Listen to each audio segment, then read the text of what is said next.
മലയാളത്തിൽ വരാനിരിക്കുന്ന ചിത്രങ്ങളിൽ പ്രേക്ഷകർ ഏറ്റവും കൂടുതൽ പ്രതീക്ഷയോടെ കാത്തിരിക്കുന്ന ചിത്രങ്ങളിൽ ഒന്നാണ് ലോക ചാപ്റ്റർ 1 ചന്ദ്ര. കല്യാണി പ്രിയദർശൻ പ്രധാന വേഷത്തിലെത്തുന്ന ചിത്രത്തിന്റെ സംവിധാനവും രചനയും നിർവഹിച്ചിരിക്കുന്നത് അരുൺ ഡൊമിനിക് ആണ്. സൂപ്പർ ഹീറോ ഫാന്റസി ജോണറിൽ പുറത്തിറങ്ങുന്ന ചിത്രം മലയാളത്തിന്റെ മാർവൽ ആവുമോ എന്നാണ് പ്രേക്ഷകർ ഉറ്റുനോക്കുന്നത്.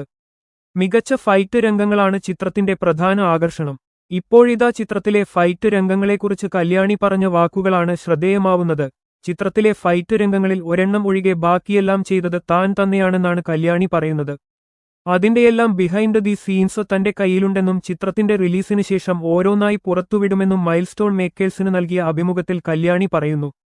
എന്റെ ബാക്ക് ഷോട്ട്സ് എടുക്കുമ്പോൾ ക്യാമറാമാൻ നിമിഷിനോട് ഞാൻ വെറുതെ തമാശയ്ക്ക് പരാതി പറയുമായിരുന്നു. അപ്പോൾ എന്നെ സമാധാനിപ്പിക്കാൻ വേണ്ടി അവർ പറയുന്നത് കല്യാണി ചെയ്യുന്ന ഷോട്ടുകളിൽ താൻ തന്നെയാണ് ചെയ്യുന്നതെന്ന് അറിയിക്കാൻ ഒരു ടൈറ്റിൽ കൊടുക്കാമെന്ന്. പക്ഷേ എന്റെ പക്കൽ ഷൂട്ടിംഗ് സമയത്ത് എടുത്ത ഒരുപാട് വീഡിയോസ് ഉണ്ട്. സിനിമ റിലീസ് ചെയ്ത ശേഷം ഓരോന്നായി പുറത്തിറക്കും. അതാണ് എന്റെ പ്ലാൻ, കല്യാണി പറയുന്നു. മലയാളത്തിലെ ആദ്യത്തെ ലേഡി സൂപ്പർ ഹീറോ സിനിമ എന്ന ടാഗ് ലൈനുമായാണ് ലോക എത്തുന്നത്. കല്യാണിക്കൊപ്പം നസ്ലൻ, ചന്തു സലിംകുമാർ, അരുൺ കുര്യൻ, സാൻഡി മാസ്റ്റർ തുടങ്ങി മികച്ച താരനിരയും അണിനിരക്കുന്നുണ്ട്. ടോവിനോ നായകനായ തരംഗം എന്ന ചിത്രത്തിനു ശേഷം അരുൺ ഡൊമിനിക് സംവിധാനം ചെയ്യുന്ന രണ്ടാമത്തെ ചിത്രമാണ് ലോക. നടി ശാന്തി ബാലചന്ദ്രനും ചിത്രത്തിന്റെ തിരക്കഥയിൽ പങ്കാളിയായിട്ടുണ്ട്. ദുൽഖറിന്റെ വേഫെറർ ഫിലിംസ് നിർമ്മിക്കുന്ന 7ാം ചിത്രമാണ് ലോക ചാപ്റ്റർ 1 ചന്ദ്ര.